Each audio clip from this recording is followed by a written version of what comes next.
When the month of Ramadan rolls around, there are always a lot of questions about the special prayers and practices. One that comes up quite a bit is about women and congregational prayer. So today, we're going to dive into a specific religious ruling on this exact topic, and we'll be pulling directly from our source material to really understand the guidance that's been given. So the whole thing really boils down to three big questions. First, can a woman lead the Tarawih prayers, those extra nightly prayers during Ramadan, as the imam?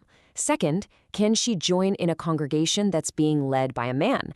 And finally, is it permissible for her to pray in a group that's being led by a minor? Let's take a look at the answers we've got. All right, so what's the verdict on these questions? Well, the source material we're looking at is incredibly direct. It doesn't leave any room for doubt or interpretation in its ruling. And the answer for all three of those questions is a very clear and simple no. According to this specific ruling, a woman can't lead the prayer as an imam, she can't join a congregation behind a male leader, and she can't follow a minor who's leading either.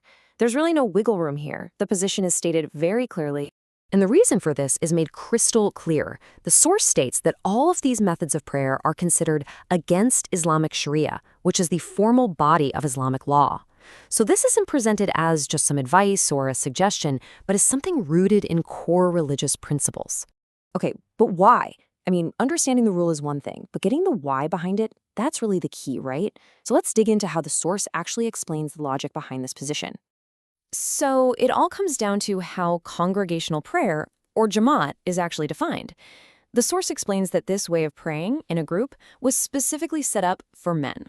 From this perspective, it's just not seen as a required way for women to worship, and that single idea is really the foundation for this entire ruling. And to really drive this point home, the source makes this really powerful comparison. It puts the optional Tarawih prayers side by side with the 5 daily prayers that are absolutely fundamental to the faith. And here's where it gets really clear. On one hand, you have the Tarawih prayer, which is sunnah, meaning it's recommended. It's a good thing to do, but it's optional. And on the other hand, you have the 5 daily prayers, which are fard, meaning they are an absolute obligation. So the thinking is pretty simple, right? If women aren't required to pray in a congregation for the prayers that are mandatory, then why would they be required to do it for one that's optional? So with all that reasoning laid out, what's the recommended course of action for women? Well, the source doesn't just say what not to do.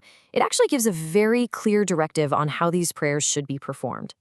The directive lays out a clear alternative path. First, the recommended place for a woman to pray is at home. Second, she should perform her prayers individually, not as part of a group. And this is a really important point. The ruling makes it clear that she should still complete the full 20 rakats, or units of prayer, for Tarweeh. So the focus is on making sure the worship gets done, just in a different setting and a different way. And this final quote really just ties it all together.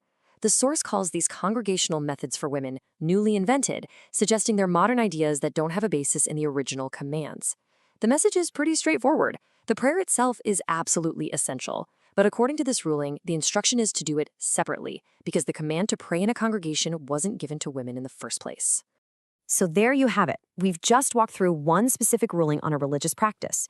And, this whole distinction between what's seen as a foundational command versus what's called a newly invented practice, it brings up a much bigger question, doesn't it?